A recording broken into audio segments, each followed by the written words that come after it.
Alex here with part 132 of the My Docket series on child custody and visitation. As with my previous videos, I'll take this opportunity to direct my viewers to part 0 if you haven't seen it yet. That's the video that contains the detailed disclaimers and the underlying purpose of the series. Two things that I will glaze over are, number one, I'm not in the middle of this right now. My case is completely and totally over. It's closed. It cannot be reopened, and that's because my ex parental rights have been terminated. Number two, the nutshell version as to the purpose of the series is to give my viewers one big example of my 8-year-long high-conflict child custody ordeal from beginning to end in chronological order. We left off with the opposition to my omnibus motion, and we now go into my reply to my ex's attorney's opposition to my omnibus motion. You guys have gone through this pattern several times before now in this series. I'm pretty sure most of you have it down pat, and I have several reference videos, I guess you could call them, on those topics. This is another video where I really can't recall my mindset much. I think I've gone over it pretty thoroughly following that previous hearing. It doesn't really change much at this point in time either. I guess one thing I'd like to mention before I go into this video is it's one of those annoying videos, at least for me, where there are like 14 or 15 ancillary documents that really shouldn't have their own video. That would be pointless. It'd be a waste of your time. And so they all got lumped into this video. So I have a bad feeling it's going to be a long video. It's going to have a lot of these annoying little filings, but I don't know yet. I haven't looked at them. And I think at this point in time, we should just go ahead and take a look at what I have filed.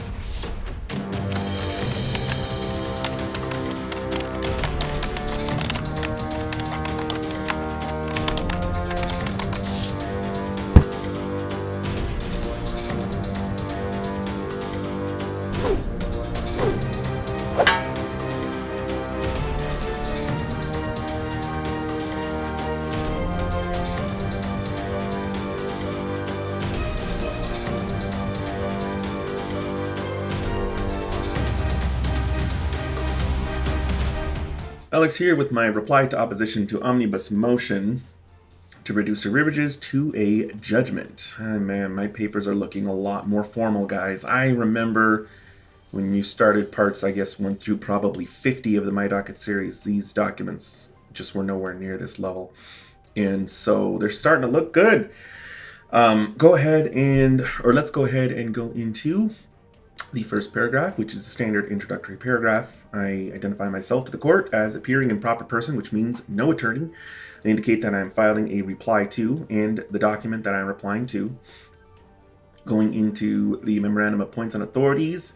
First is, now this is a reply, so it is pretty typical that I don't follow the typical factual background and then, argument/legal analysis conclusion. With replies, I try to pinpoint the particular arguments that my ex raised on opposition that are new, or at least that's what I'm supposed to do. In fact, I talk about this in my video, replies to oppositions to motion. So yeah, these don't follow the typical pattern with regards to the motion and opposition. And it looks like the first section that I have identified is the court's May 26, 2009 order and the law. The gist of my ex's defense to deliberate non-payment of medical obligations is her tortured interpretation of the court's order, where she reasons that there was no in-network health coverage for the procedure, and that therefore I am tasked with paying the entire amount. Firstly, Dentistry for Kids was an in-network provider. This is what I told you guys last video. Affidavits. Nice. This is exactly what you want to do if you possibly can do it. So my ex is not only wrong, but I was able to actually get affidavits from 2 people who worked there to tell the court that she had an in-network provider. I didn't know I did this. It's crazy because I just can't remember these details, and it's really exciting to see that I did the right thing at the time. So we're going to go over those those affidavits when we get down into the exhibits. Next, I am asserting that the court's May 26 order only burdens the parent with the full amount of a medical expense when the parent deliberately goes to an out-of-network provider, when an in-network provider is available. It does not burden the parent with a medical expense when a parent goes to an in-network provider, and there are certain out-of-pocket expenses, such as co-pays and uncovered portions. Thank you. Excellent argument. I'm also going to say that when it comes to interpreting an existing court order, please watch my video interpreting court orders. Next assertion is that my ex admits having received bills, yet she claims that I should have been burdened with the entire amount because she never received an explanation of benefits. Let's see how I handle this. By the way, see how I'm citing her opposition, including the page and line numbers? This is another good practice. I haven't done this before, but I'm getting experience and my filings are getting better, and you're going to see better practices. I'm also, oh no, it looks like she's citing the order after hearing. A careful review of the court's order reveals that, quote, the party who obtains any medical service, prescription, or other medical items for that child will submit the bill or explanation of benefits as appropriate to the other party as soon as it is received. So this means you don't have to send both, you just have to send one or the other. And then the other thing that this means is the keyword as appropriate does apply here. If you don't get an explanation of benefits, it would be inappropriate for the court to expect you to give that to your ex because it's not in your possession. Again, very obvious things here that my ex's attorney and my ex are forced into presenting to the court because of the reasons that I explained in the video. They will never say good things. Please watch that video. It explains why your opponent is coming up with inane arguments rather than just admitting you're right. There is a science to what they're doing. I anticipated months in advance that my ex would evade her medical obligations on this basis, and I expressly discussed this issue with the court at the July 25th, 2013 hearing. And I am quoting here, I do have one small issue with the medical one. The current order says 30 days notice of when somebody doesn't pay a bill and 30 days of the explanation of benefits. I never get those EOBs. They go straight to her, so I would be okay if I just send the bill itself because there's a bill and that she doesn't want to pay and there is a dispute on that, unquote. The court says verbatim, quote, I think you don't get the EOBs and you get a bill and you can send her a bill or a canceled check or a receipt or some other kind of cancel proof of payment, then that's what it's got to be, unquote. And then he even asks, is that acceptable counsel? And my ex's attorney says, yes, Your Honor. So here we have an attorney and my ex trying to raise an argument that has already been discussed in the previous hearing, not even half a year ago, and they don't care that they're doing that. They are either amnesiacs or they are shameless in their tactics, one or the other. This case is going to get a lot better, a lot faster, guys. All right, next we got here that my ex is being extremely disingenuous. She's claiming that she doesn't have to pay the medical obligations on a basis that she expressly agreed to. By the way, for the people there that might wonder, hold on a second, her lawyer agreed, not her, doesn't matter. Your attorney, you are bound by the decisions that your attorney makes in open court. If your attorney agrees to something, it may as well have come out of your mouth. Next assertion here. I'm taking this opportunity to revisit my ex's argument that the court's May 26, 2009 order requires a parent to pay all non-covered medical expenses. Even if this were the court's intent, it would be in direct contravention of public policy and void under the law. This is true. What I am saying here is that even if my ex somehow twisted my arm into agreeing to this, and even if the judge somehow foolishly entered it into an order, that order would be in direct violation of law in Nevada. It would be contrary to the public policy of the state because the law says that surgical and dental expenses must be borne equally by the parents. And that is verbatim from Nevada Revised Statute 125B.080 subsection 7. So even if everything she was saying was true, I would still have the law. And I go down into how statutory construction works in this gigantic paragraph here. If you'd like to learn more about statutory construction, please watch the video, Statutory Construction. What you want to key in on is the plain language rule. When there is unambiguous language in a statute, the court must comply with that language because any sort of policy debate or argument back and forth on that would have occurred in front of the legislature. The courtroom is not the appropriate place to continue that debate. Next section here, we have, let's see, my ex's insurance simply did not cover the surgical center anesthesia costs. It had nothing to do with the provider. I was doing the best that I could for our son. I have filed affidavits testifying to our son's oral pain. Not that this judge really cares much about affidavits anyway. Next assertion here is respondent did not agree. By the way, I mentioned that I made that comment because this judge isn't actually going to preside over this issue anyway. He will very shortly recuse himself when he sees my publication of the Our Nevada Judges website. What basically happens is I publish Our Nevada Judges, he looks at his profile, he doesn't like it, and he files an order of recusal. We're going to talk about that when we actually get to the order of recusal. A different judge is going to preside over this hearing, and she will take these issues seriously. Next assertion here is that My ex did, in fact, agree to the surgery. Although my ex's consent to the dental surgery is immaterial under the law, she doesn't have to consent, I will take this opportunity to address it, and that is because my ex did agree to it. And I attach not one, but two exhibits, Exhibit 4 and Exhibit 2. We're going to go ahead and take a look at those exhibits when we get down to the lower section. It looks like my ex is alluding that her August 20th, 2013 email proves that she never consented to the dental surgery or anesthesia. However, her signature on the consent for dental treatment with the use of general anesthesia, you know what? This is sanctionable at this point.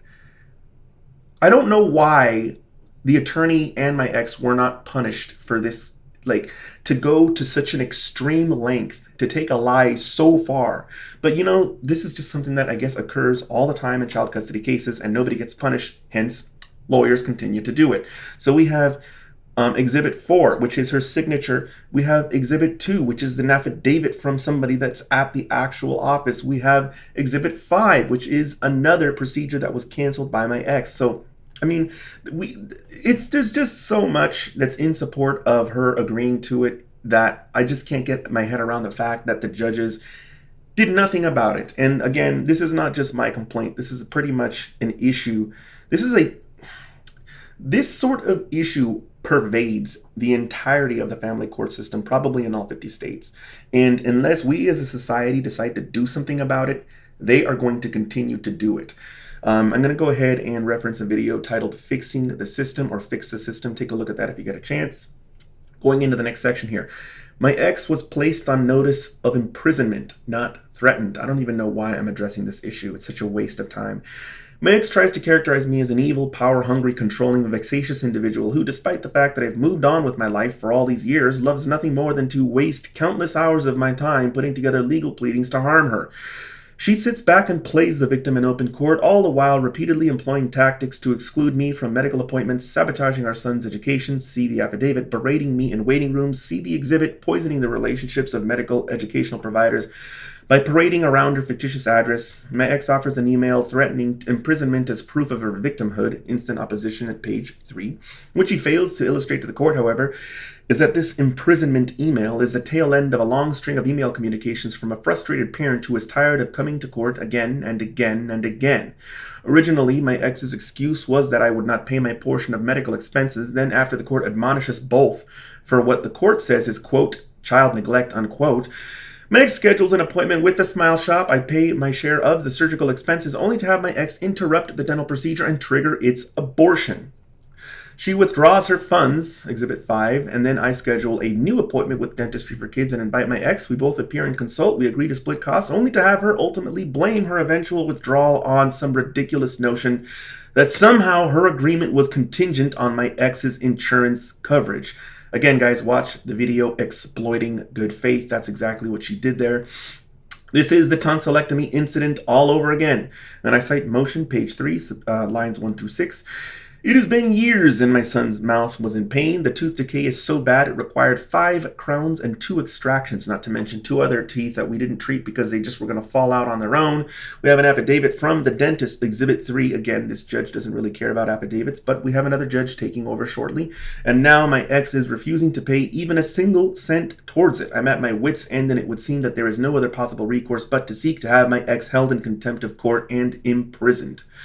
My next assertion here, I read that verbatim, guys, because I think that was a perfect characterization of what's been going on in this case from beginning to end. And it's gotten so bad for so long that at this point in time, the blame rests soundly on the shoulders of the judge. Next assertion here is that improper defenses raised by my ex should be disregarded. My ex is alleging that I violated a court order on giving her advance notice of medical appointments. Even if true, it does not serve as a legal basis to excuse her conduct and should be disregarded as irrelevant. The court addressed the same tactic at the last hearing, and here she is doing the same thing again. If she has a problem with contempt of court on me, she needs to file a motion for contempt of court against me. The reason she doesn't do that is because she has no basis. Next assertion here is that my ex has failed to comply with the law, and this is subsection 2A4. The responsible parent may, within 20 days after the notice is sent, and this is the letter that I sent her in the mail trying to have this judgment held against her. She may ask the court for a hearing. It is her job to do this. The law makes this her job. She has 20 days to do this. This is, again, the plain language statute that's wrapping around my ex's attorney like, I guess you could say, a link of chains. It's shackling her. She is now trying to oppose having to pay all this money, but she did not comply with the law. And I remember that the judge actually brings this up. He does bring this up, and he tells her, you have an issue here. Alex has cited 125B subsection 1402A4, and you haven't explained why you did not comply with that law. And I can't remember how my ex's attorney responds, but she does respond to this. Let's go ahead and take a look at it. And by the way, guys, for those of you who think the law is always the weapon of the lawyer, you can see that that's not exactly true. And if I remember correctly, my ex's attorney actually hates the law. It gets in her way all the time. She would rather just have a sort of situation where she can just go in there and flap her gums and get what she wants just because she goes to golf with the judge. She's had lunch with the judge. She went to school with the judge. They're on a friendship level. These are all the things that lawyers love. The things that lawyers don't like is statutes, rules, and case law. Those are the things that help us, the non-attorneys, the nobodies, the poor people who have no connection at all to any of these operatives, these lawyers and judges. The one thing that helps the nobody win their court case is not golfing trips, lunches, going to school with the judge, and relationships. It's none of those things. What it is statutes, rules, and case law, because that's how you can force this person to do his job. If you want to watch my video on statutes, rules, and case law, I highly recommend it. Also, you can take a look at the video research. Going into the next section. Modification of timeshare schedule. One of the main reasons that I'm seeking modification to a week-on, week-off timeshare is that the logic behind the court's suggestion is sound. And then I go into this week-on, week-off discourse that the court made. Ultimately, the court is without the authority to act on sua sponte suggestions because my ex was not on notice of a timeshare modification. Well, guess what? She's on notice now because I have filed a motion now. So now I am empowering the judge to enter this order over her objection, which is exactly what the judge does. Again, it's not this judge, it's the next judge. Because I have filed this motion, I have given the court the power that it needs to enter an order over my ex's objection, and that's what the judge does. Going into the next section here, circumstances have changed in two ways. Our son is now in first grade, and he has grown highly accustomed to, you know what, I'm going to just stop reading this. Kids should not be forced to wake up at midnight. Every single exchange. This is crazy. Moving on to the next section. Stipulation to email vacation requests. So this is my ex just agreeing to email rather than use certified mail. I'm not going to bother going through this because my ex has agreed to it. Restriction of certain legal communications with non-parties. I don't know really what to say about this, guys. I mean, you can take a look at this if you want to, but I've already talked a lot about this in the previous video. My ex is, for the most part, admitting that she threatened the school with legal action. For those of you who think that this is okay, please watch my video, Third-Party Providers. It is not okay to put your third-party providers in the middle of your custody dispute.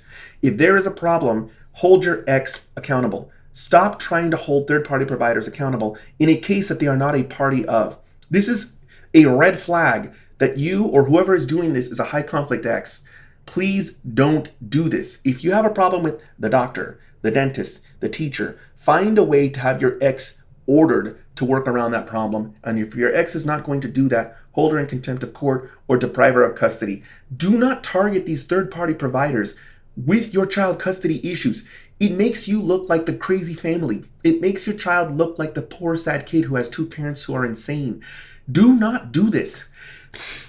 There are so many ways, as I did in my previous hearing video, to have your ex ordered to do things rather than the teachers and all the other providers. And if they do not comply, have them thrown in a cell or fined or deprive them of custody. That is ultimately what I will be doing in this case. Any judges out there who do not take this seriously should be fired. I understand that parties bicker and you don't want to really get involved because they're not working out their issues. I still don't really agree with that, but I understand where you're coming from. But when you have a party who is putting doctors, medical professionals, teachers, principals into the child custody case, that is unforgivable. And if a judge is not going to intervene and do something, that judge should be fired immediately in some way, shape, or form, either through a commission complaint or ousted by the electorate. I mean, I don't even know why I have to explain something like this that's so obvious. These people have nothing to do with the child custody case. They are trying to treat a child, and to not have a zero tolerance approach towards that kind of conduct is, to me, a sign of gross incompetence. Like that, I would say right there, a judge who does not take this seriously is incompetent. That's the beginning and end of my opinion. Let's go ahead and move into the next section. My ex is... Wait, what is she doing? Oh, she's trying to bring up DCR 13 subsection 2. I talked about this before. The statutes in support, I have cited. We've got Mac v. Ashlock, we've got NRS 125, we've got WDCR 12 subsection 1. So she's saying that I didn't use authority, but it's not true. First Amendment right is a complex issue that would require the court to examine the interplay between different doctrines. I mean, you have to, this is true, you can't just say First Amendment, you actually have to cite some serious case law there. The Supreme Court of Nevada has explained this in Cunningham v. State. In Cunningham v. State, you can't just throw a constitutional amendment into a court paper and expect it to go anywhere. You actually have to really dig deep because those constitutional amendments are pretty complicated. Mootness does not bar a finding of contempt on failure to pay child support. This is true. So I think what I'm going to end up going into here is the actual mootness doctrine, which is explaining that something is moot only if the order that the court is going to make would not affect that issue. This isn't true in this case because I'm not trying to have my ex held in civil contempt. I'm trying to have her held in criminal contempt. In fact, let's go into the next section here because I think I talk about this more. Two types of contempt, civil and criminal. Civil is coercive, criminal is punitive. The Supreme Court of Nevada has discussed this. I like this quote, so let's go ahead and read it verbatim. Civil and criminal contempt principles, while seemingly plain and adequate, are most difficult to apply. The line of demarcation in many instances is indistinct and even imperceptible. The Supreme Court of Nevada addresses this, and that's actually a quote from the Supreme Court of Nevada, and they go ahead and explain this further.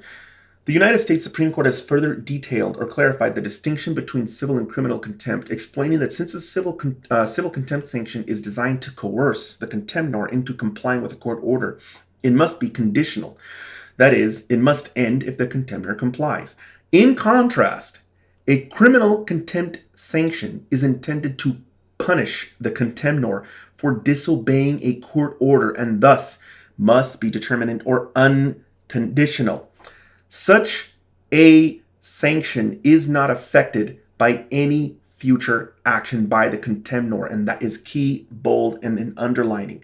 This means that once a person has violated the court's order, the conduct that they take after that violation cannot save them. This is because you aren't trying to coerce conduct. You are trying to punish them for conduct that has already been committed because the damage has already been done. That's why criminal contempt cannot be rectified by conduct after the fact. Now, will judges comply with this? I would say 95 to 98% of the time, family court judges will not comply with it. And that is because they get away with it. This is a principle, just like many other legal principles, that they violate all the time. Nobody does anything about it. And so why bother complying? That's my opinion on it. I'm not sure that this is something that occurs in the non-family divisions, but I do think that this is something that occurs all the time in the family division of the district courts, and I don't think that the Supreme Court does enough to overturn and reverse these decisions. I think that they could do more. I also think that some of the blame lies with the legislature and not making it more clear that statutes like this must be complied with. Going into the next section, generally, a court might be unwilling to find out. Okay, so really, this is just, I don't want to spend a lot of time on this. You guys can take a look at this just with my, as with my previous videos. Go down in the description below, click on the link, download it. But this is something that just doesn't go anywhere in this case, and so I don't want to spend a lot of time on it. I've cited all the law that I needed to cite, and the judge just ignores it. Going into the next section here, hearing. I'm entitled to an evidentiary hearing if I raise claims that, if true, would entitle me to relief. Tustin v. State and Hargrove v. State are mainly used in criminal law. I would rather recommend that you guys use Rooney. I think it's called Rooney v. Rooney. I think it's more relevant. It talks about adequate cause for a hearing in the context of child custody cases. So I think that these are okay, but I think that it would have been better to cite Rooney.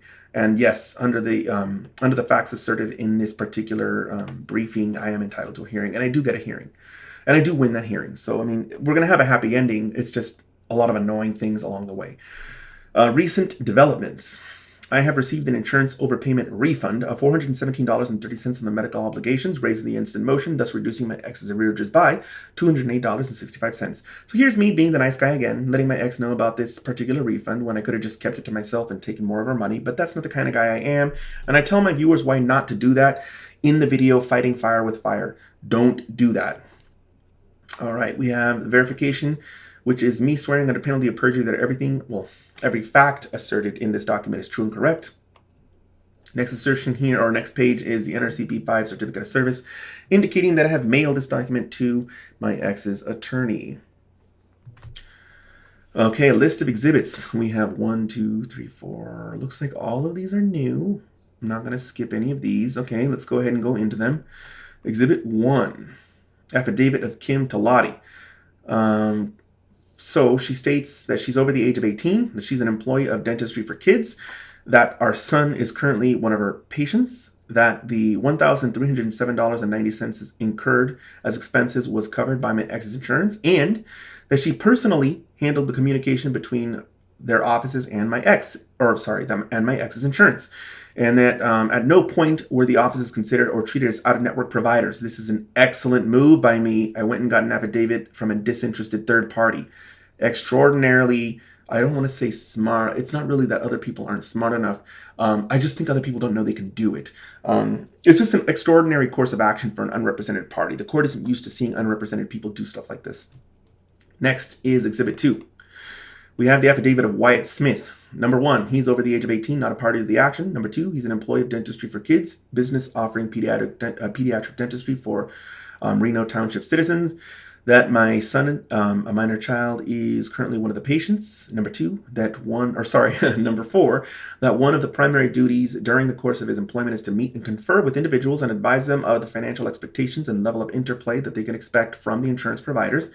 That he personally convened with me and my ex on July 12, 2013, and explained that our son's surgery would require payments to Dentistry for Kids, a local surgical center, and an anesthesiologist. He further explained that although our son was covered as in-network, that the anesthesia and the surgical center portions of the procedure would not be covered due to our son's age. That's the reason why.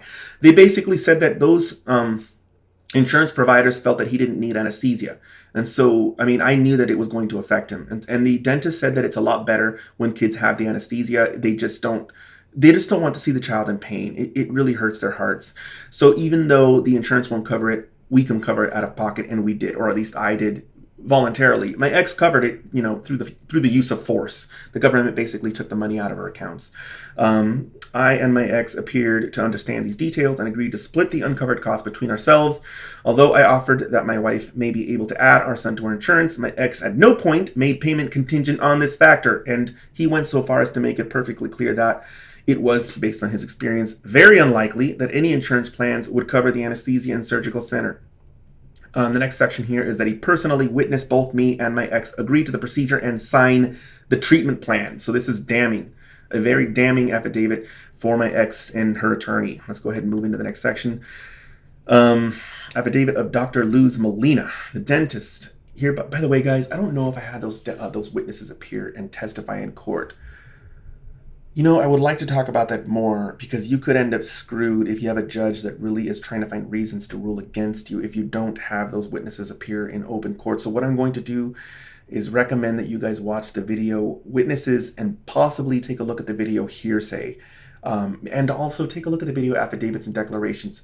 In one of these videos, I talk about this problem that if your ex continues to dispute an issue even after getting an affidavit, you, as far as I know, in Nevada are forced to bring that witness to court and have them testify on the stand, which I don't think I did.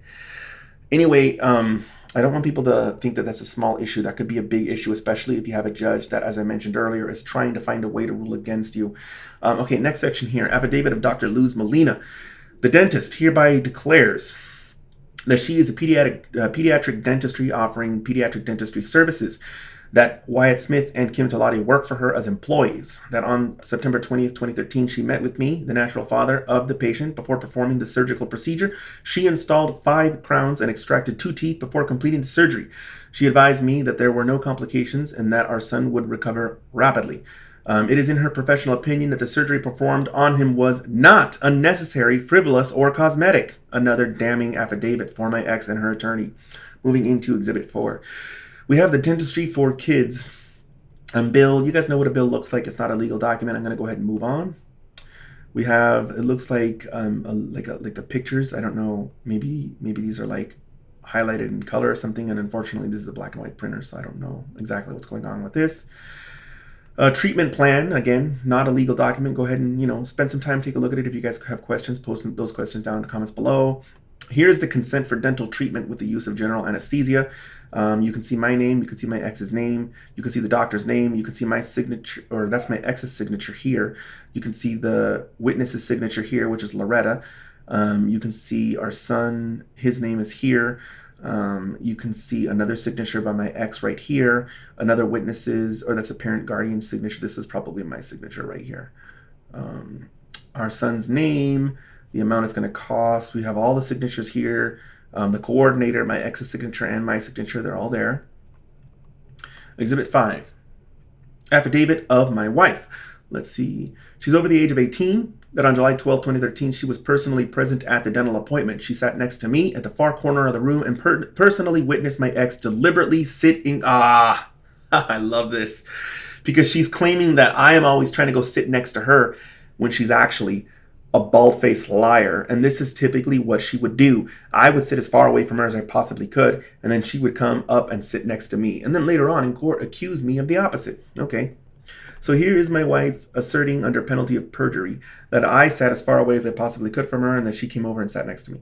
That on April or May of 2013, she personally accompanied me to a midnight exchange at Denny's. She personally observed as I stepped out of the vehicle, took our son into his arms, approached my ex, and heard my ex say verbatim, quote, "Put him down," unquote. I appeared confused, and my ex repeated twice verbatim, "Put him down."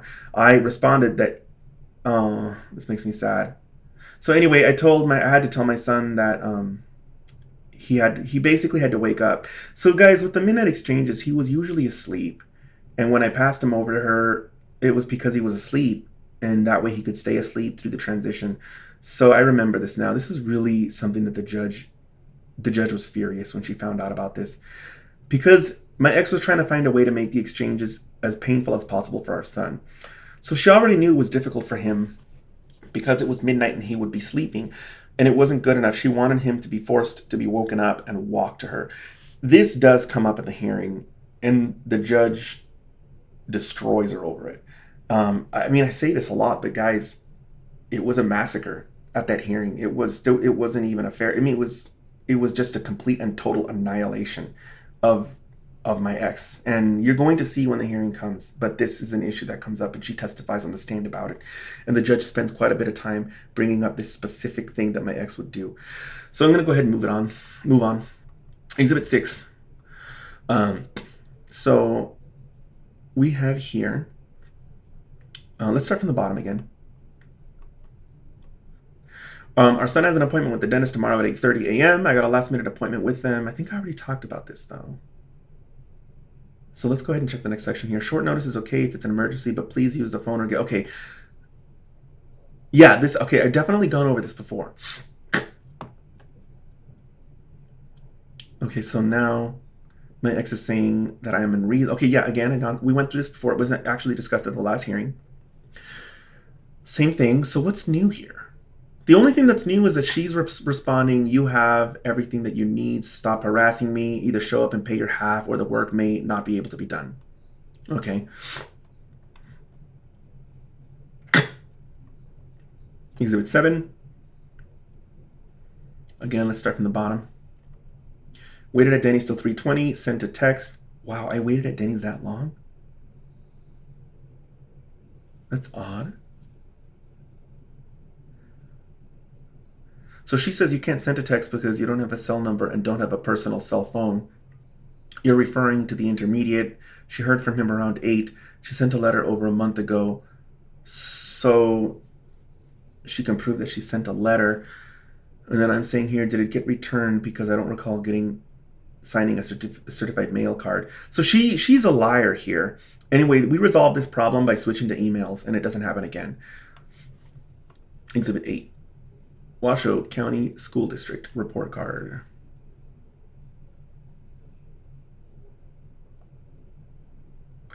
I don't know why this is relevant. Maybe there's something in here. Well, I don't see anything that's in here, guys. I guess it could be the absences.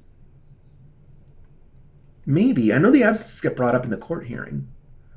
We got a progress report. I'm not sure what the relevance is there, guys, but it does come up in the hearing. I just don't recall it in this, briefing being brought up. USPS tracking. Okay, so this is me sending her the notice required by law for the arrearages. Just a reminder that May, you don't have to pay child support, but June 1st, it resumes. Exhibit 11, affidavit of Janet Stokes. Janet Stokes swears under penalty of perjury. Number 1. Oh, this was already brought up. Wait a minute. Yeah, this is brought up in the other hearing. So this is indicating to the court that my ex's fictitious address has been canceled. And we already talked about this in a previous video when we went over the Secretary of State issues. Okay, so now we go into the ancillary documents, guys. Hopefully they don't take as long as that first document. We got a request for submission. I am submitting to the court the omnibus motion that I filed, my ex's opposition, and my reply. If you want, and then we have a Rule 5 certificate of service here. If you want to learn more about the request for submission, please watch the video on the topic request for submission. Here we have an application to proceed in forma pauperis on appeal. Okay, guys, so what I'm trying to do here is get permission from this judge to file my appeal on the child support issue for free. I know I've done this before successfully a number of times. I also have a video on the topic. I think it's called forma pauperis fee waivers. One of those two things, or maybe both of those things are in the title. In any event, let's take a look here. Comes now, I identify myself to the court as appearing in proper person, which means I'm representing myself. I'm trying to get permission to proceed in forma pauperis on appeal. The reason you have to do this in Nevada is because the rules of appellate procedure say so. The Supreme Court of Nevada wants you to ask the lower court first for permission before you ask them. If the lower court denies your request, then you can ask them for permission to proceed in forma pauperis. By the way, guys, I'm not really sure what the difference is between an application and an ex parte motion. Sometimes I wish lawyers would watch this channel and help us out with these things. But as far as I know, an application is something that I guess is non-adversarial, that you're asking the court to rule on without waiting for your ex to respond because it doesn't really impact their rights. That's my assumption. An ex parte motion is the same thing, except it does impact their rights. You're asking the court to rule on it immediately without your ex's input, but it's going to have an adverse impact on your ex in some way, shape, or form. In any event, I've seen these things referred to interchangeably. I've seen these things filed as just a regular motion. I really don't know. Affidavit in support of motion to proceed. I am declaring that I am the petitioner in the above entitled case and that I am going to need to proceed without being required to pay fees and costs or give security because I am too poor. And then I go into, I don't know why, I don't think I need to go into these things for forma pauperis. These are relevant to the appeal. So I'm not sure why I'm talking about these issues. These are all going to get brought up in the appellate brief, guys, so we'll talk about it more then. It should just be talking about my inability to pay. Okay, so yeah, here we go. We have my first job, or my current job, which is, that I'm earning about $300 per month. We have my wife's job and how much she's earning per month. We have my wife's additional contributions.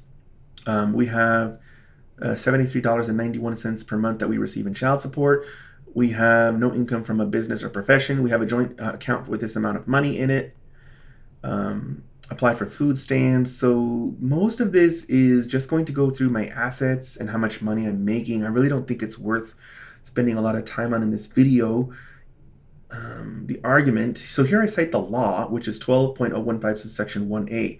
This is the legislature's not interpretation, this is what they actually passed into law, which states that a person who desires to prosecute or defend a civil action can file an affidavit with the court setting forth particular facts concerning their income, property, and other resources to establish that they are unable to pay the filing fees. And again, I've mentioned this before. In fact, I don't want to talk about this too much because I talk about this in detail in the video, forma pauperis fee waivers. I explain how the issue here is two constitutional issues. Number one is the right to access to the courts, and number two is the Equal Protection Clause. And the problem here is that poor people are suffering a violation of the Equal Protection Clause because they don't have rights to access to courts if they can't afford to pay the filing fee. So, definitely watch that video, guys, because I talk about where this comes from. I mentioned a case in Nevada titled or captioned Jordan v. State, which is a publication by the Nevada Supreme Court that goes into the detail of the things that I just mentioned, which is maintaining direct access to the state courts. Okay, and then we go into the statute here, which explains that you can get a transcript at the cost of the county if you need it. Conclusion, I've been careful not to abuse informa pauperis status. When possible, I've paid filing fees, and I explain a few situations where I've paid the filing fee, and then sometimes it's just not possible for me to pay it. Okay, and then here we have the motion opposition notice. Based on the check marks provided, I do not have to pay a filing fee. We have the list of exhibits here. None of these are legal documents, but I'll go through them briefly. Exhibit 1. My personal banking information. This is old information. I don't care if you guys have this. Again, I don't need to redact stuff that I haven't had for 8, 9, 10 years. And anyway, I don't have this account anymore. Exhibit 3.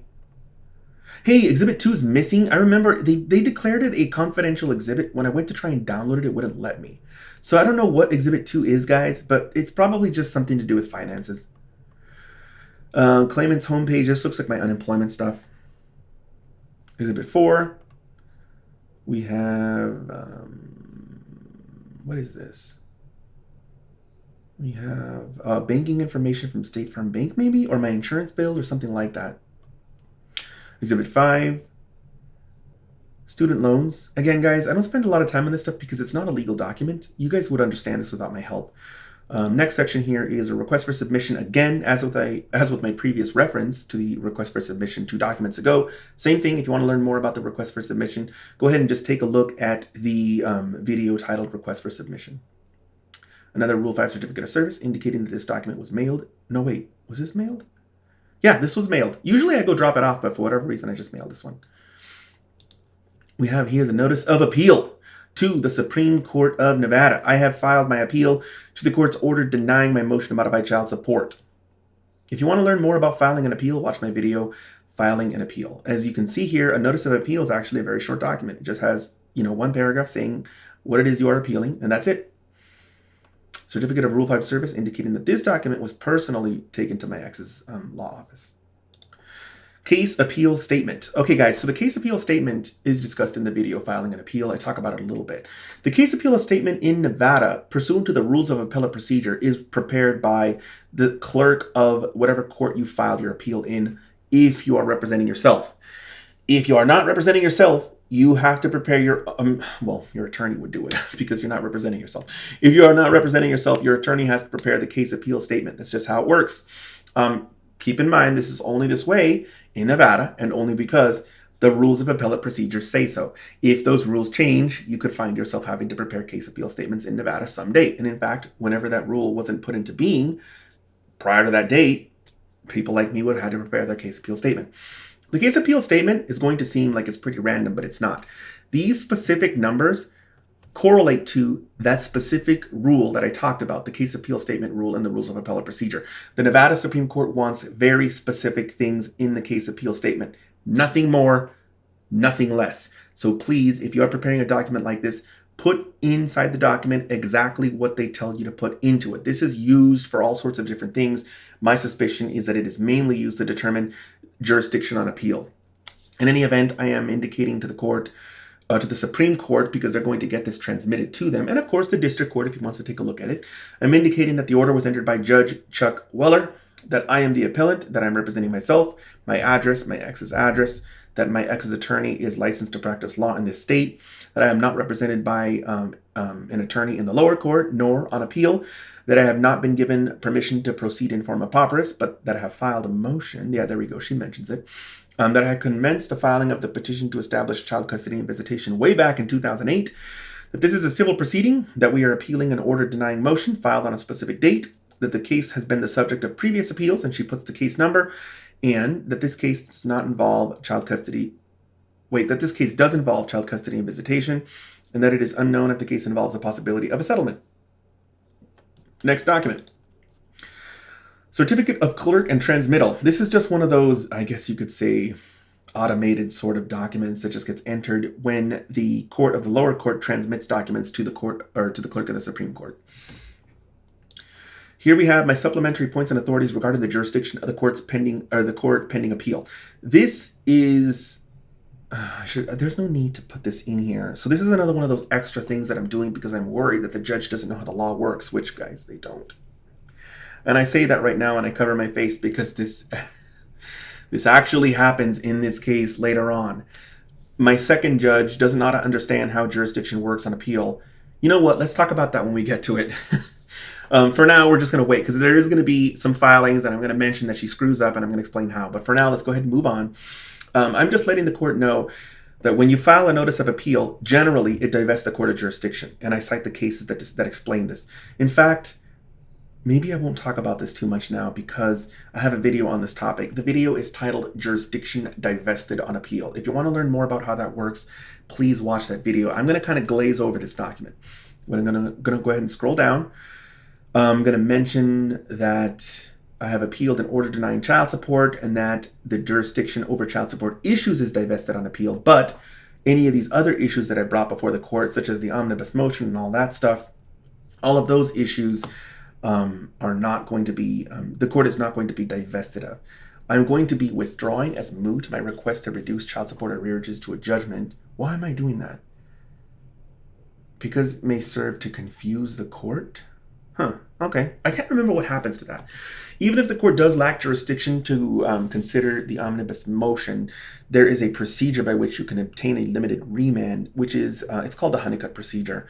So again, I'm not going to talk about these things because my other video is dedicated to this topic, guys, and it talks about all of these complexities. So please watch that video. I'm doing a disservice by just skipping over this if you don't actually go and watch that video. If you do watch it, then you're going to understand this filing a lot more. Again, I don't really recommend filing supplementary stuff like this without permission from the court. I think it makes you stand out as a non-attorney. It annoys people. It's just better not to do it, even though you may be right that the court doesn't know what it's doing and they're going to screw up in the future. And you're going to be able to fix that on appeal or through a motion for reconsideration. There's mechanisms available to you. Sometimes filing supplements like this just backfire on you. This one didn't backfire on me, but I'm just saying it could. Rule 5, Certificate of Service, indicating to the court that I personally served a true and correct copy of this document upon my ex's attorney. Here we have in the Notice of Entry of Order, I am letting this lower court know that a writ of mandamus has issued commanding the Secretary of State to reveal my ex's actual fictitious address. So guys, because this is an ancillary document, we kind of got ahead of ourselves a little bit, but there really is no other place for me to put it. So I do need to go ahead and put this into this particular video because it's in this particular case that I filed it. Don't worry, you will get to see the hearing. You will get to see the actual written order and the writ of mandamus when we actually get to that in, I think it's the video after next. But when I'm going through these ancillary documents, sometimes you'll get references to something that you haven't seen yet. Just be patient, just hang in there. You will get to see that stuff. I'm just letting this court know that the writ of mandamus is issued and that my ex's fictitious address has been canceled. We got Rule 5, Certificate of Service, indicating that this notice was served personally upon my ex's attorney. Here we have the order denying a request to proceed in forma pauperis. So this is something that I have mentioned a number of times. And here you are, and you get to actually take a look at it. This is the decision that I think is the most dirtiest move that the judge could have made in this case, because he was able to defeat being exposed as having made a huge mistake, not by actually letting the Supreme Court look at it, but by keeping the issue out of the Supreme Court's eye by exploiting the fact that I was poor. And this is one of the things that a lot of the access to justice groups talk about, how the people who are poor often end up screwed, not because they're wrong, but because they just don't have the money to litigate issues that they actually are right on. And so here is this judge, and he is weaponizing the fact that I am a poor person in college and that I don't have the money to appeal this. So he's exploiting this just like my ex exploits good faith, so does he. He's using it against me to show that, haha, since you don't have the monies to pay for this appeal, you're going to lose the appeal. Guys, I very strongly believe that this issue would have reversed on appeal. So it's really one of the things that I strongly regret. Sometimes I wish I could go back in time and give myself the $750 I needed to get this appeal to go to the Supreme Court. You know, open up a time machine, go back in time, give myself a check and leave so that this issue could have gone to the Supreme Court, because I very, very strongly believe that this would have been overturned. But because I couldn't afford to pay that money, he was able to defeat this by denying my request to proceed in forma pauperis. The Supreme Court also has some blame here, but I'm going to wait until I actually get to that video to talk about it, because I'm going to explain a lot more about how their affirmance of his decision disillusioned me as to the position of the Supreme Court of Nevada as a sort of people's court, as a court that's there for the poor, for the average person. It didn't completely and totally alienate me from them, but it did disillusion me. And I did, to this day, remember the judges that put the signatures on that piece of paper. We're going to talk about that a lot more when we get to it, though. We're going to go into the facts. The court is asking, or I am asking the court to waive my fees on appeal. Next assertion here is that the court denied my motion because the court is saying that I failed to demonstrate a sufficient change of circumstances, that the court included a finding that I was willfully underemployed and that my justifications for underemployment are insufficient. Apparently, going to school to better yourself, to multiply your income times 5 is bad. That makes me a bad guy, which probably makes a lot of, probably every kid going to school a bad person, because that's not a justification for underemployment. You should be, apparently all of you should be going to school full-time. Should be going to school full-time while working full-time. I think most people know that that's an aim, but this judge doesn't. Going into the next section here, in my application, I'm stating that my request is based upon the law and that I would like to appeal without paying costs, fees, and security. I'm also requesting, pursuant to the law, that the court provide me with a transcript, which is also consistent with law. This is a totally reasonable request. I filed an affidavit containing within my application that I am self-employed. What? I didn't say that, did I? I don't remember being self-employed. I guess maybe he means the website work that I did, something like that. On-call paralegal at Collection Services of Nevada, that I work for an attorney and that I earn approximately $300 a month. I allege that I have been approved for unemployment insurance, but no disbursements have been made yet. I am anticipating receiving $240 a week. Next assertion here is that my wife receives an annual income of an annuity of $1,000 per month. It's because of her injury from a loss when she was a teenager. She was hit by a Loomis and Fargo armored car, and so she gets an annuity from that injury. Next assertion here is that I'm stating that I have a joint check. So he's going into all of the money issues, which is fine. I want to see if we can get to the actual logic. Going into the money issues is going into my expenses. He's noting that I did not request a fee waiver in the district court proceeding. Okay, because I could afford to pay it then. Why is that relevant? People can change their income over time. Somebody can afford to pay something one day and then not the next day. This is totally normal. I'm mentioning other cases in which I have initiated proceedings on my own behalf. I'm stating that I've paid filing fees in those cases. That's true. Continuing on. Now he goes into the law. Rule 24 of the Rules of Appellate Procedure require me to ask the lower court first, so he's going to take advantage of this and exploit it. Additionally, pursuant to the Supreme Court's decision in Rodriguez v. 8th Judicial, in the context of civil litigation, the general rule is that courts look to a party's current financial status, incurring income, property, other resources to determine the ability, or more importantly, the inability to prosecute or defend a legal action. When two people are living together and functioning as a single economic unit, whether married, related, or otherwise, their combined assets can be considered. So he's trying to say that my ex is, so he's citing Nevada. That's good. Okay, and then he goes into a DKT. What's that? An administrative order. What is this here? A person deemed indigent who is unable without substantial hardship to obtain competent legal counsel. They're presumptively determined to include all defendants who receive public assistance, such as food stamps. Hey, I get food. I'm pretty sure I was getting food stamps at the time. Well, I don't know if I provided that, though, because I didn't know. Hey, guys, so this is something I'm learning. If you are on food stamps, temporary assistance, and stuff like that, you can use that to get forma pauperis status. Very cool. So I'm learning something now by reading this again all these years later. Interesting stuff. Well, I should be clear. This is a DKT from Nevada, so I don't know how other states work. But according to Nevada, there's an administrative order from the Supreme Court. It's Administrative Order 411 that explains that if you're getting some of these federal poverty things, that you can get some assistance in the court, get a fee waiver. The court finds that the Department of Health and Human Services poverty guidelines, to be eligible for food stamps, I have to fall at or below 185% of the poverty guidelines. The poverty guidelines do not contain definition of what income is calculated in determining indigency. However, the poverty guidelines state that the Census Bureau utilizes a standard definition on what sources of income comprise a person's gross monthly income. Okay, so this seems like a little bit of a word salad here. It's like he's citing a bunch of stuff. Where is his decision? Okay, analysis. He finds that my household is composed of me and my wife. He says that 185% of the poverty guideline is $30.11 in gross income. 200% is $32.55. He's reviewed my application And he finds that my income is $33.57 plus $2,000 in my wife's contribution plus $983 in unemployment insurance. Yeah, but I'm not getting this money yet. This must be what he used to confuse the Supreme Court. So this $983 is what I'm not getting.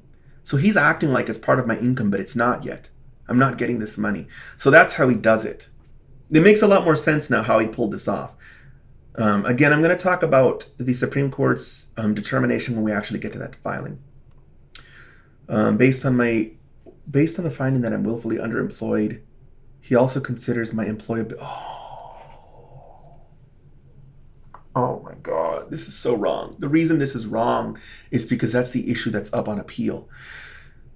So he's saying that I'm willfully underemployed, and I'm arguing that I'm not willfully underemployed for the purposes of avoiding child support. What he's doing here is paradoxical. It's a paradoxical argument.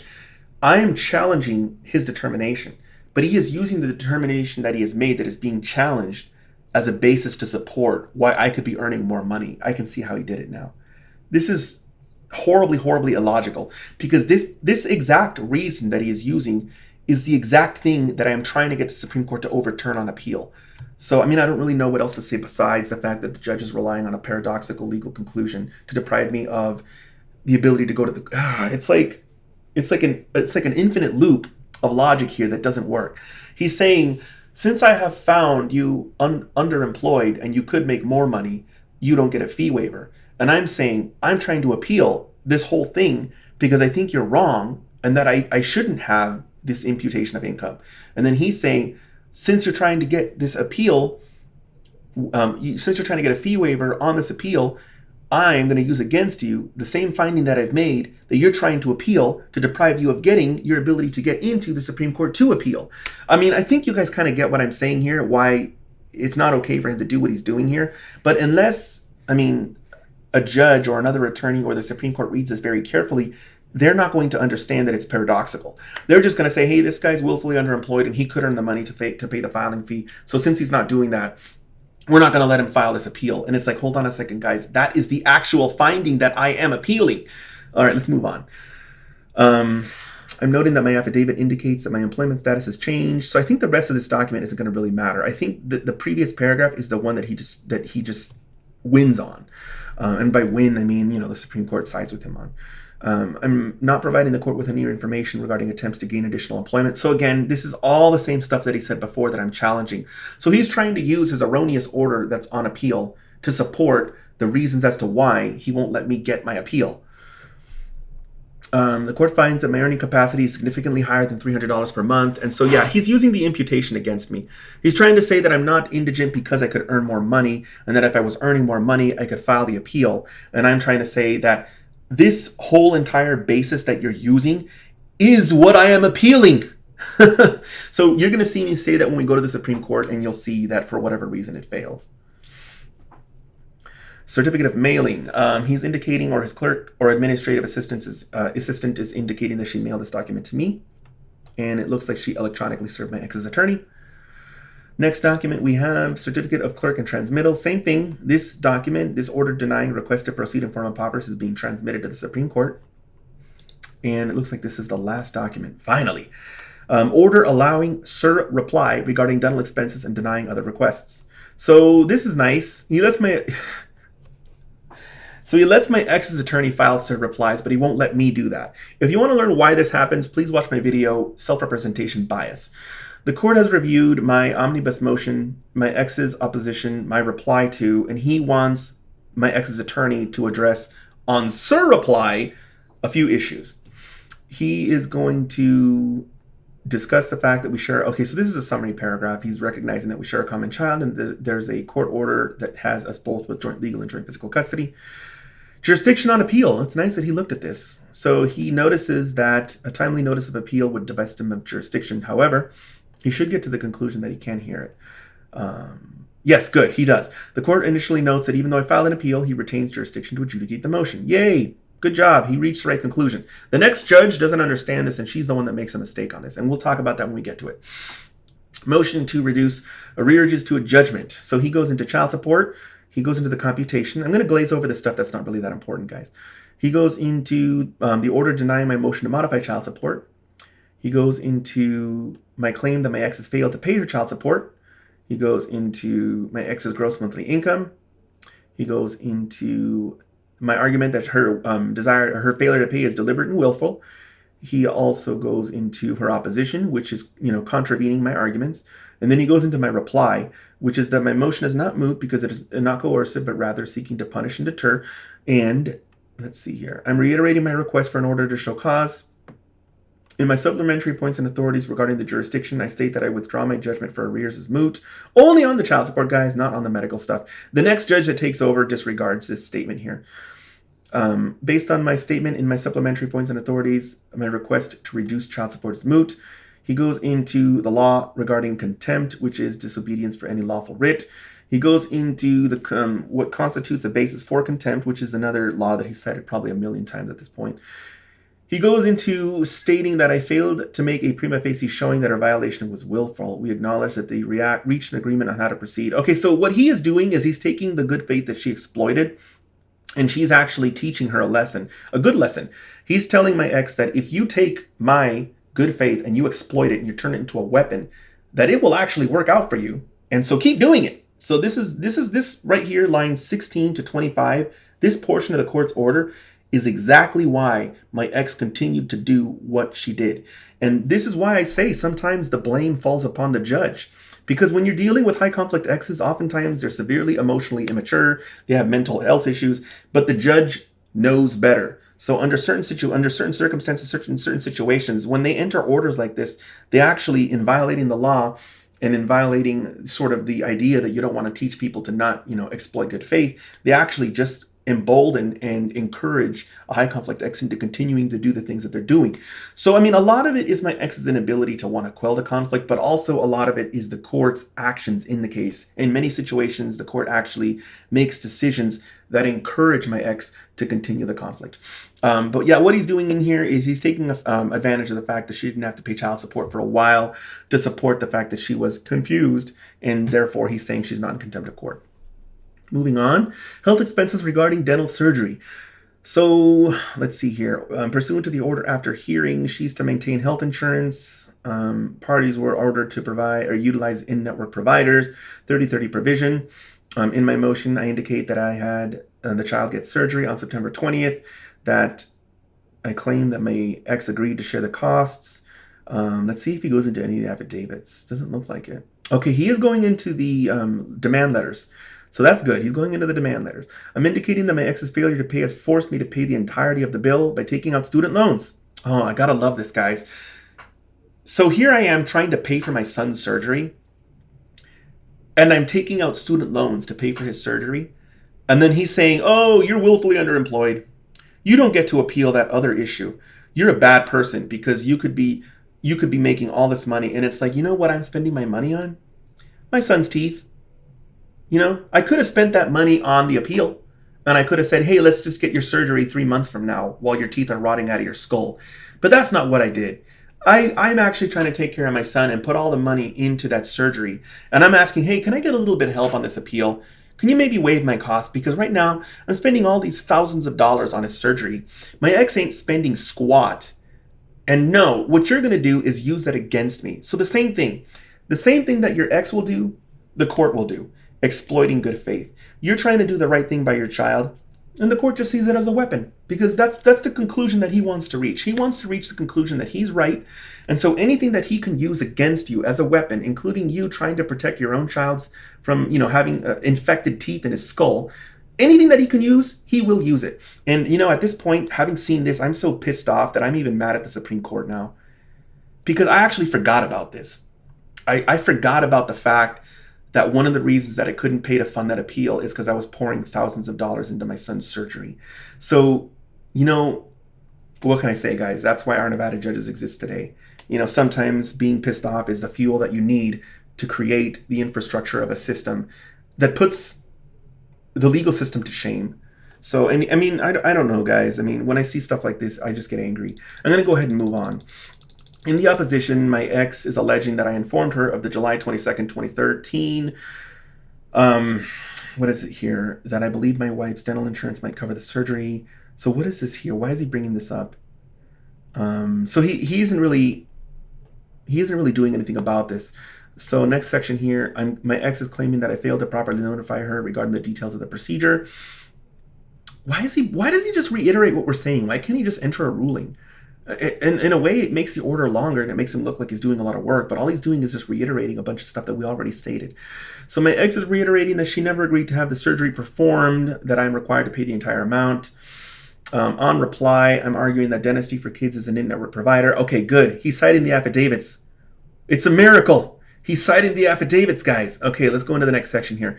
I'm arguing that I don't have to provide my ex with an explanation of benefits. I'm claiming that the court's order states that I only have to provide one or the other. I'm claiming that my ex's argument that the May 26, 2009 hearing requiring me to pay all of these expenses violates the law, which it does. I'm arguing that my ex's insurance would not cover the costs of the surgical center or anesthesia. I'm going into the law. He's going into the law, and he is stating that the law does not require, or no, he's saying that that's my argument as to the law. So we're still not getting into, where's this order? I'm arguing that my ex consented to the surgery. And then he talks about the affidavit of Wyatt Smith. Again, it's a complete miracle when this judge refers to affidavits. I just can't believe it. I mean, I think he probably would refer to an attorney's affidavit anytime they file it. But anytime I, as a non-attorney, would file these, I mean, it's just like they don't matter. They're just toilet paper to him. Again, guys, it's very important that you watch the video self-representation bias. Going into the next section here, my ex's characterization of the email as threatening imprisonment. I'm arguing that I was putting her on notice of imprisonment. I love how he puts it in quotation marks. Like what's the point of that? That's exactly what I was doing. That's normal. Attorneys do that all the time. There's nothing weird about this. I'm requesting that the court disregard assertions that I violated a court order because she needs to file her own motion. Right. And then there he goes again, quotation marks on tactic. It's like he's got these blinders on and he sees me as this evil person and he takes offense to these words that I'm using. Why are you taking offense to these words? Why aren't you focusing on what the best interests of the child are? Why aren't you putting quotation marks around the fact that our son needed 5 crowns and 2 extractions? Why does the public tolerate this type of judge? I mean, onwards, let's continue. Let's see. Pursuant to the law, my ex... This is key, guys. So pursuant to this specific statute here, my ex is precluded from challenging my request for judgment because she failed to request a hearing within the 20 days as required by law. So this is the whole reason I'm even going through this order, because I remember that this order specifically wants my ex's attorney to talk about this law. In my reply, I indicate that I recently received an insurance overpayment refund. Okay, and so that's going to reduce the portion of the medical expenses by $208.65. My allegations regarding the surgery being performed by an in-network provider, I'm claiming that my ex is precluded from challenging any of this stuff because she did that on reply. The court will grant my ex leave to file a sur-reply to address these claims. By the way, guys, you know what the ex's attorney does? She files a sur-reply and she brings up all this other stuff that the judge didn't even want to talk about. So, I mean, I remember that being hugely annoying to me when it happened, but we'll talk about that once it comes up in my docket series. Next assertion here is that I shall have 10 days from the date of this order to file a sur-reply, and if any to my reply thereafter, we can submit the matter to the court for consideration with a request for submission. Additionally, in my reply, I request the court to inform me as to whether or not it's necessary for me to prove that she agreed to the dental surgery. I'm also alleging that she refuses to disclose her actual address, violating the court's order. I'm requesting the court to provide me with advice as to how to proceed with preparing and presenting my case. The court's only able to direct unrepresented parties, blah, blah, blah. So, guys, I talked about this earlier in the same video. I was mentioning that you should probably take a look at those videos on when witnesses need to appear in court and testify. Regarding contempt, section 22.010 defines contempt as disobedience. So he's bringing the same law up. Same case law up, which is Cunningham v. 8th. He's saying that I failed again to demonstrate a prima facie showing. Let's see what the reason for it. Why? Because the court requires additional information to reduce the arrearages to a judgment, apparently. As to my claim that my ex has violated the court's August 26, 2000 order, the court entered no contact order on that date. Regardless, my ex's address wait, what does it say? Entered a no contact order on that date. Regarding her address, the order states that she is within 30 days Okay, so he's saying she's in compliance with this order. So basically what he's saying she's in compliance with an order from 2009. So what he's basically saying is that I need to get another court order. This is why people hate the court system. Literally, he is saying she did comply. She provided you, in 2009, a fictitious address that is now expired. Like, this whole system is a complete joke because they make it a joke. I don't know why judges get upset that people say that it's like a kangaroo court, or it's like the attorneys and judges kind of wheel into court in a clown car and pile out of it. The reason people say that is because of statements like this. I'm saying, hey, could I get my ex's address now? And he's saying, well, back in 2009, I ordered her to turn it over to you, and she did. And I'm saying, like, wait a minute, are you not paying attention? There have been a whole bunch of new developments in this case. It's very frustrating for the ordinary person to see this kind of attitude from a judge, because it shows that they are inane themselves. Let's go ahead and move on into the next section. Modify custodial arrangement. Pursuant to the court's order, after hearing, the parties share joint legal, joint physical custody, with my ex having the minor child from 12/30. Okay, so he's going into the visitation. I'm not sure why. This is probably going to be brought up at the hearing. I'm requesting that we switch to week on, week off. My ex is opposing this in her opposition. In my reply, I'm reiterating the assertion that by the way, it looks like he's relying on this invalid law. We'll find out if he is. In my reply, I reiterate that the assertion that the court has previously suggested modifying the custodial schedule. I'm arguing a change of circumstances has occurred, which isn't really necessary anyway. Pursuant to Wallace v. Wallace, a decision regarding custody, visitation is a custody determination. When modifying custody, the district courts must apply Nevada child custody law. Let's see here. Father filed a similar motion to modify child custody last year. Following a hearing, the existing visitation schedule was ordered. What is he saying here? Repetitive litigation regarding custody and visitation is not in the best interest of children.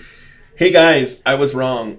The judge does not refuse to modify the midnight exchanges 3 times. He refuses to modify the midnight exchanges 4 times. And he's using a law that doesn't even apply. I think he's using the change of circumstances. Yes, he is. So he's citing Ellis v. Carucci here, which is not even a valid law. So this judge is saying that a change of circumstances hasn't occurred when a change of circumstances is not required. He's also saying that, where is it here? Repetitive litigation regarding custody and visitation is not in the interest of children. Says who? And the other thing that I want to say is, hold on a second. So you're saying that repetitive litigation regarding custody and visitation is more harmful to a child than midnight exchanges. Get your head around that, guys. This is the priority of the court. He is willing to have a child continue to suffer midnight exchanges after being told for the 4th time to fix it, because in his mind, the child suffering midnight exchanges is less damaging than, quote, let me read this again, repetitive litigation regarding custody and visitation, unquote. This is the priority of the judge. And this is apparently the priority of the Supreme Court, because he's using their own words against them now. Because, quote, numerous courts have documented the importance of custodial stability in promoting the development and emotional needs of children. Oh my God. I thought it was just 3 times. It's 4 times. And he puts it in writing. That takes balls. This should be in a newspaper. People need to see this, that repetitive custody litigation is worse than a 2-year-old child having midnight exchanges twice a week. Get your head around that, guys. These are the people that rule over our children's lives. Let's go into the next section here. The court has a discretion to continue or to deny a motion to modify custody without holding a hearing. So he's using the change of circumstances prong against me. By the way, guys, I think this would reverse on appeal. I mean, I was facetious earlier about him using the Supreme Court's words against them. But if I appeal this, I'm pretty sure the Supreme Court would reverse and say, stop making this little kid get exchanged at midnight. Stop doing obvious, stupid stuff. It's like, seriously, that's what they need to say in their order. Your order to have this child exchanged at midnight is stupid. Stop it. Reversed and remanded. Like, it makes me so furious to see that this is not an issue the court is not aware of. He's being told over and over and over and over again to fix this issue, and he won't fix it. It's absolutely infuriating. Let's move on to the next section. Request for email vacation request. Guys, I'm going to skip this because my ex and I both agreed to this and the judge went ahead and ordered it. Communication with non-parties. So I remember bringing up this issue here, and I know I said earlier in the video that a judge who does not take the involvement of third parties in litigation is basically an incompetent judge. He's going to basically be an incompetent judge right now. He's not going to do anything about this. He's going to just allow my ex to continue to harass third-party providers.